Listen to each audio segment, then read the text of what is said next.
Inside my discovery call, the first 10 minutes that decide everything. Most franchise consultants would never give this away. They tell you it's their methodology, their secret sauce, the reason you should work with them, and not the other guy. I think that's a flaw in the industry and not a feature. The 4 questions I'm about to walk you through aren't magic. They're not proprietary. They're just 4 questions that if you answer them honestly, tell me before 15 minutes whether franchise ownership is going to fit the life you actually want. If I can tell that fast, you can too. Here's how a typical discovery call goes with most consultants. You get on a 30-minute Zoom call. First 10 minutes is small talk. They tell you about themselves. You tell them about you. The middle 10 minutes are service questions, budget, industries, timeline. The last 10 minutes is a soft pitch. Here's what we recommend. Here's how the process works. Here are some brands I'd love to introduce you to. You leave feeling like you've made progress. You've taken the meeting, you've checked the box, and you've learned almost nothing whether this is actually for you. There's a 20-minute gap in most discovery calls. The consultant figures out where to slot you, but you walk away without the one thing you actually needed, which is clarity. The reason is structural. Most consultants get paid when you sign with a brand. So the incentive, even for the good ones, is to keep the conversation open, to not ask the question that might cause you to self-disqualify. I think that's the wrong incentive. The candidates who self-disqualify save everyone 6 months. They save themselves the cost of investigating brands that were never right. They save them the time. They save this franchise system the time, and also myself. So I lead with the hard questions right at the front. Question 1 is the simplest of the 4. 2 words, why now? It sounds soft, it isn't. Why I'm listening for this is the difference between 2 completely different methodologies. Some people are running towards something, they want a vision, they want ownership, they want time back. They want their kids to see them building something. There's a pull. Other people are running from something. They hate their boss, they get passed over, they're burned out, they're scared of being laid off. Both answers are honest. Both are valid, but they predict very different outcomes. Candidates running towards something tend to survive the messy middle of franchise ownership.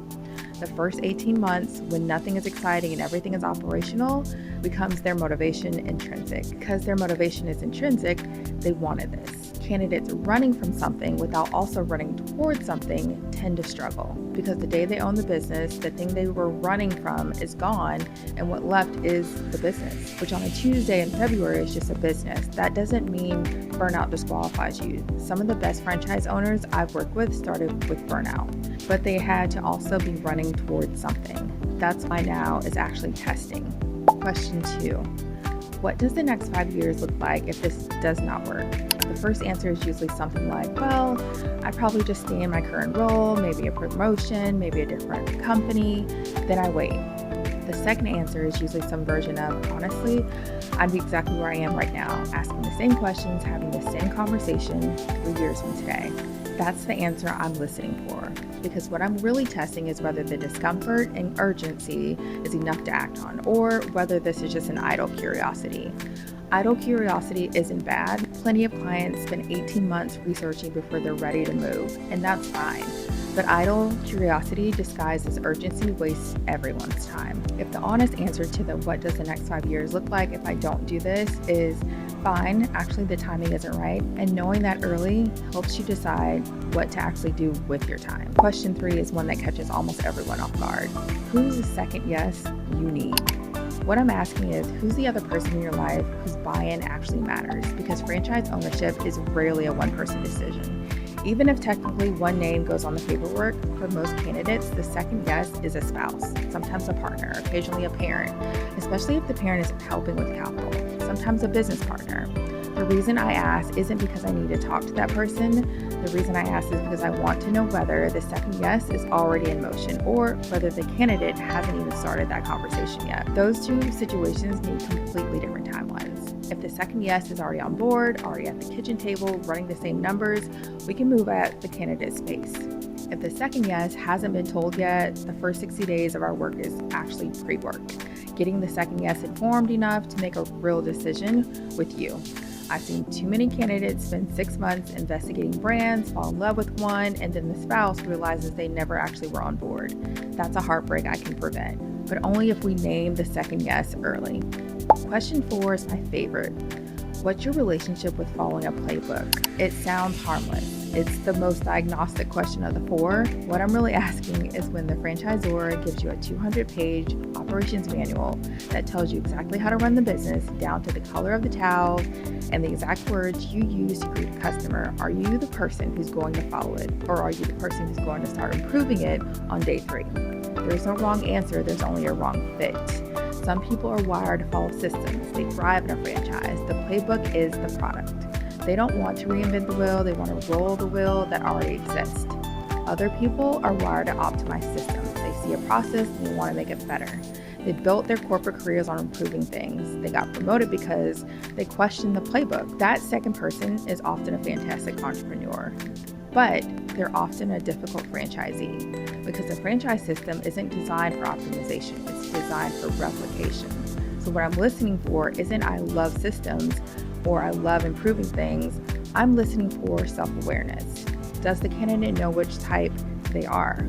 The candidate who knows they're a system follower and chooses franchising is going to thrive. The candidate who knows they're an optimizer, eyes open, with the right brand, with the right franchisor, flexibility, can also thrive. It's the candidate who doesn't know which they are. That's the one I worry about. While the candidates are answering those 4 questions, I'm watching for 3 patterns. Not in what they say and how they say it. First pattern is the energy shift. Where in the 4 questions does the candidate light up? Where do they go quiet? The question that lights them up usually points to their actual motivation, even if it's not the one they expect. The question they go quiet on usually points to the part of the decision they haven't fully explored. Second pattern is the first objection. Somewhere in the first 10 minutes, the candidate will name an objection. I'm worried about the capital. I'm worried about the timing. I'm worried my spouse isn't ready. That first objection is rarely the real one, but it's the closest thing the candidate is willing to say out loud at the moment. So I note it. The third pattern, and this is the one most consultants miss, is the question they ask back. After I've asked the 4 questions, I always pause and ask if they have a question for me. The question they choose to ask reveals what they are actually thinking about while talking. If the question is logistical, how does the financing process work? They're at the implementation stage. If the question is philosophical, how do you know when someone's not ready? They're still at the decision stage. Those 2 candidates need completely different conversations going forward. By the end of the first 10 minutes, I usually know one of the 3 things. 1, this is a great fit. We should move forward. About a quarter of my discovery calls land here. 2, this might be a fit, but the timing isn't right. There's a second yes who needs to get on board. The 5-year alternative isn't urgent enough yet. The financial picture needs another 6 months. About half of discovery calls land there, and I tell those candidates the truth. I think this could work eventually. Then I tell them exactly what would need to change for us to have a different conversation in 6 months. 3, this isn't a good fit, and I tell them so. About a quarter land here. Sometimes that's because the candidate is running purely from something with nothing they're running towards. Sometimes the second yes isn't there and won't be. Sometimes they've answered the playbook question in a way that tells me they'd be miserable as a franchisee and brilliant as an independent owner, just not this kind of business. Here's the part that surprises people. The candidates who get told no, not now, or no, not ever, are often the most grateful candidates I have because nobody else was going to tell them. And once someone tells you, you can stop carrying the question. If you made it this far, you probably already know which of those 3 categories you'd fall into. That's the point of this video. My job isn't to convince you franchising is the right move. My job is to help you find out as fast as possible and as honestly as possible whether it is. If after hearing all 4 questions, you're sitting with the answer that this is for you, the link to book a free 30-minute discovery call is in the description. No pitch, just the conversation. If you're sitting with the answer that this isn't for you, that's also a win. You just saved yourself 6 months and me as well. And if you're somewhere in the middle, you're not sure, that's the right place to be. Subscribe to the channel. We're doing one of these every week. The clearer you get over time, the better decision you'll eventually make. That's the goal. I'm Melinda. This is the Franchise Studio. Thanks for being here, and I'll see you in the next video.